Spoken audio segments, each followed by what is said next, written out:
Well, today, the economic pressure on Moscow is ramping up as they continue to advance into Ukraine. The State Department announcing more sanctions aimed at destabilizing the Russian economy and forcing a withdrawal from Ukraine. Yeah, in Connecticut, State Treasurer Shawn Wooden announced that state pension funds will move to divest public funds from Russian-owned assets following Russia's attack on Ukraine. And today we are joined by State Treasurer Shawn Wooden to talk about that. Thanks for being here. Thank you for inviting me. So you've taken action here, right? Why did you decide to take this step, divesting public funds from Russian-owned assets in our state pension fund? Why do it? Two principal reasons. One is obvious to the world and the condemnation of this unprovoked, unjustified attack on Ukraine by Russia.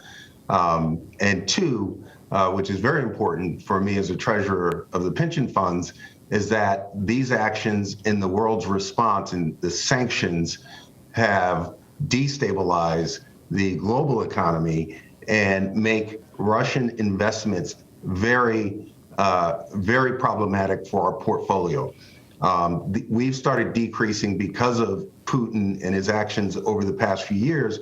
We've been, on a relative basis, decreasing our exposure, and this is the final straw.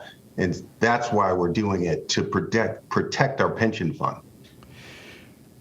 So this is part statement to Russia and the world, and part, hoping that it will destabilize Russia's economy. And I gather that if other pension funds, large companies, states, cities around the world do the same thing, this could have a significant impact on Russia and its economy and its ability to do business. Absolutely. And we're already seeing an unprecedented rebuke from the world, from Europe, from the U.S., and the economic sanctions are already having a severe impact.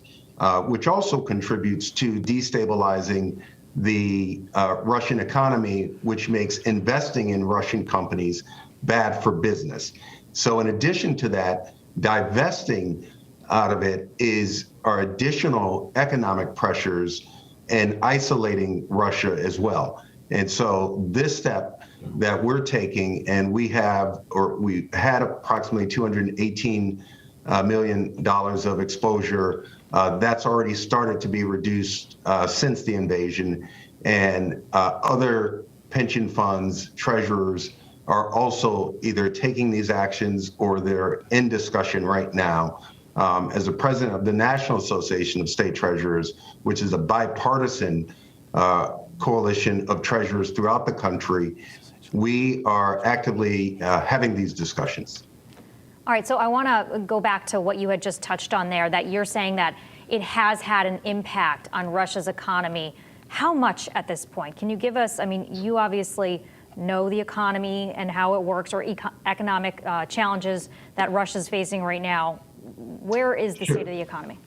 Sure. So as of last week, there was some thinking of experts that it would take a year to 12 months before Russia would actually feel the impact.